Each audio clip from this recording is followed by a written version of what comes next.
आज से हजारों साल पहले वेदों में एक बात कही गई थी। ये कहने को तो केवल एक छोटी सी लाइन है, लेकिन इसके भीतर जीवन का पूरा सार छुपा हुआ है। यदि आप इस छोटी सी लाइन को समझ जाइए, तो आपका जीवन इसी क्षण से पूरी तरह बदल सकता है। यथा दृष्टि तथा सृष्टि। इसका अर्थ है, जैसी आपकी नज़र है, जैसा आपका दृष्टिकोण है इस दुनिया को देखने के लिए, ये दुनिया बिल्कुल वैसी ही है आपके लिए। ये बात केवल आपके लिए कही गई है। यहाँ अन्य किसी की बात नहीं हो रही, केवल आप।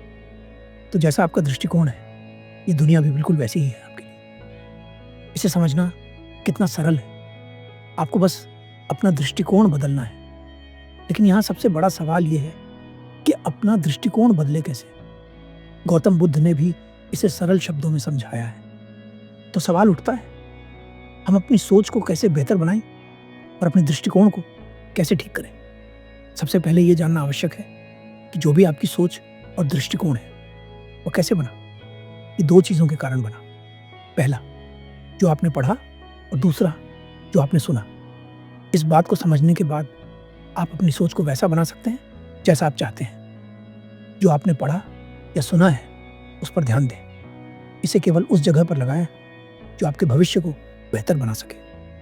इससे आप अपनी सोच और दृष्टिकोण को बदल सकते हैं। जब यह बदल जाएगा, तो यह दुनिया भी वैसी हो जाएगी जैसी आप चाहते हैं। आपका यह अनुभव केवल एक दिन में भी हो सकता है। मैं यह एक दिन इसलिए कह रहा हूं, क्योंकि यदि आपने इसे एक दिन के लिए अनुभव कर लिया, तो आपका हर दिन ऐसा ही होगा जैसा आप चाहते हैं। इस एक दिन को अपने हिसाब से पूरी तरह प्लान करें। ध्यान रखें, कोई भी चीज़ आपकी अनुमति के बिना आपके भीतर नहीं जाए। इसका मतलब है कि कुछ ऐसा न देखें या सुने जिसे आप नहीं चाहते। यदि आप ऐसा एक दिन करते हैं, तो आप महसूस करेंगे कि आपकी पुरानी सोच और नई सोच में ज़मीन आसमान का अंतर है। हर दिन अपने आप को वही दें जो आपको चाहिए, और आपका पूरा जीवन आपके अनुसार होगा। हर दिन कुछ अच्छा सुने और अच्छा देखें। जब आप अच्छा देखेंगे और सुनेंगे, तो मैं वादा करता हूँ कि आप अच्छा करने से अपने आप को रोक नहीं पाएंगे, अपने साथ भी और अपने आसपास के लोगों के साथ भी। अगर आप अपनी दुनिया को बेहतर बना सके, तो जो भी आपके पास बैठेगा, जो आपकी बातों को सुन लेगा, उसकी दुनिया भी बेहतर होने लगेगी, और वह दुनिया वैसी होने लगेगी जैसी वह चाहता है। आप उस अनुभव को महसूस करेंगे जिसे आप अभी सोच भी नहीं सकते। अपने दृष्टिकोण को बदलने और अपनी सोच को बेहतर बनाने के लिए आपको वही देखना है जो आप बनना चाहते हैं। वह चीज़ें सुने जो आपके भीतर वैसी सोच पैदा कर सके। इसे पूरी जागरूकता के साथ करें। ध्यान रखें कि जैसा आपका दृष्टिकोण है, यह दुनिया भी वैसी ही है आपके लिए। ये बात हमेशा याद रखें। ये केवल आपके लिए है। धन्यवाद। अगर आपके भीतर यह भाव है, तो आपके जीवन में रूपांतरण होने से कोई नहीं रोक सकता, क्योंकि यह भाव ही आपको आपकी मंजिल तक ले जाएगा। एक छोटी सी कहानी गौतम बुद्ध के जीवन से। यह कहानी उस समय की है जब गौतम बुद्ध बालक थे। तब उन्हें सिद्धार्थ के नाम से जाना जाता था। एक बार सिद्धार्थ अपने चचेरे भाई देवदत्त के साथ अपने महल के बाहर मैदान में खेल रहे थे। सिद्धार्थ का मन हमेशा करुणा से भरा रहता था, और देवदत्त एक भी मौका चूकने नहीं देते थे सिद्धार्थ को चोट पहुंचाने का। देवदत्त को जब भी अवसर मिलता, वह सिद्धार्थ को चोट पहुंचाने का प्रयास करते। मैदान में खेलते खेलते देवदत्त की नज़र एक बहुत सुंदर सफ़ेद पक्षी पर पड़ती है, पर देवदत्त के पास वे नज़रें नहीं थीं जिनसे सुंदरता देखी जाती है। इसलिए देवदत्त अपना धनुष बाण उठाता है और उस पक्षी पर प्रहार कर देता है। तीर धनुष से छूट जाता है और उस पक्षी के शरीर में जाकर लग जाता है। बाण लगते ही उस पक्षी को असहनीय पीड़ा होती है, पर वह फिर भी प्रयास करता है और अपनी पूरी जान लगाकर उड़ने की कोशिश करता है। वह उड़ जाता है, पर कुछ दूर जाकर गिर पड़ता है। जैसे ही वह पक्षी जमीन पर गिरता है, सिद्धार्थ की नजर उस पर पड़ती है। सिद्धार्थ उस पक्षी को देखते ही उसकी तरफ दौड़ते हैं और उसके पास जाकर उसे अपने हाथों में उठा लेते हैं।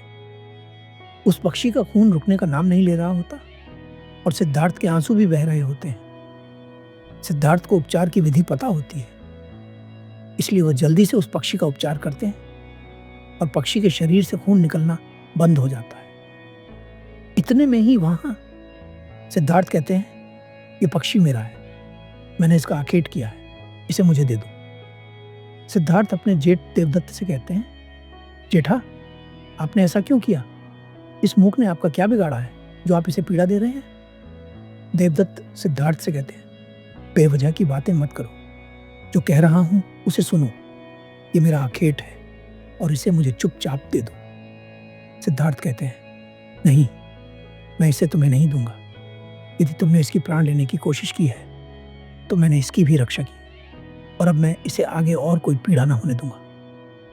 देवदत्त कहते हैं, हठ ना करो सिद्धार्थ, चुपचाप मेरे आखेट को मुझे दे दो, वरना मैं तुम्हारी शिकायत महाराज से करूंगा। सिद्धार्थ कहते हैं, तो ठीक है, अब फैसला हो ही जाए कि यह पक्षी किसके पास रहेगा।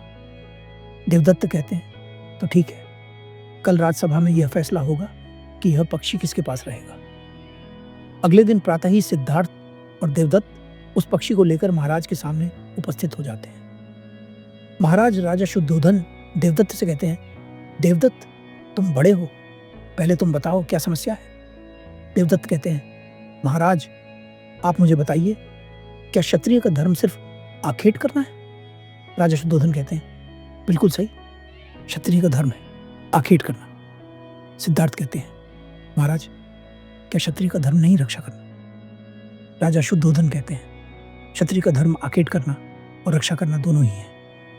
देवदत्त कहते हैं, परंतु महाराज, इसलिए इस पक्षी पर मेरा अधिकार है। सिद्धार्थ कहते हैं, महाराज, जेठ ने इस पक्षी को पीड़ा पहुंचाई है और मैंने इस पक्षी की जान बचाई है, इसलिए यह पक्षी मेरे पास रहेगा। सभा के सभी सदस्य द्विविधा में पड़ जाते हैं। उन्हें समझ नहीं आता कि फैसला क्या होना चाहिए, इसलिए वे अपने राज्य के कुलगुरु से कहते हैं, कुलगुरु, अब आप ही कोई फैसला लीजिए, हम सब तो असमर्थ हैं। कुलगुरु कहते हैं, राजन, अब यह पक्षी ही फैसला करेगा कि यह किसके पास रहेगा।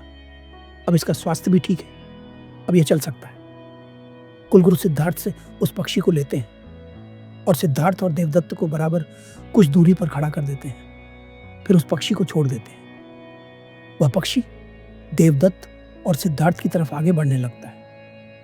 कुछ क्षणों के लिए लगता है कि वह पक्षी देवदत्त की तरफ जा रहा है, पर फिर अंत में वह पक्षी सिद्धार्थ के पास पहुंचता है। सिद्धार्थ उसे अपने हाथों से उठा लेते हैं और मुस्कुराते हैं। वो मूक बोल तो नहीं सकता था, पर उसने अपने कृत्य से अपनी भावना व्यक्त कर दी। जब हमारा इरादा भीतर से सही होता है तो हमें किसी को बताने की जरूरत नहीं कि हम उसके बारे में अच्छा सोचते हैं। सामने वाला व्यक्ति खुद ब खुद हमारे पास होने से ही समझ जाएगा कि हम उसके बारे में कैसी भावना रखते हैं। आशा करता हूं ये छोटी सी कहानी आपको एक बहुत बड़ी सीख देगी और अब आप अपने इरादों को सही करेंगे। धन्यवाद।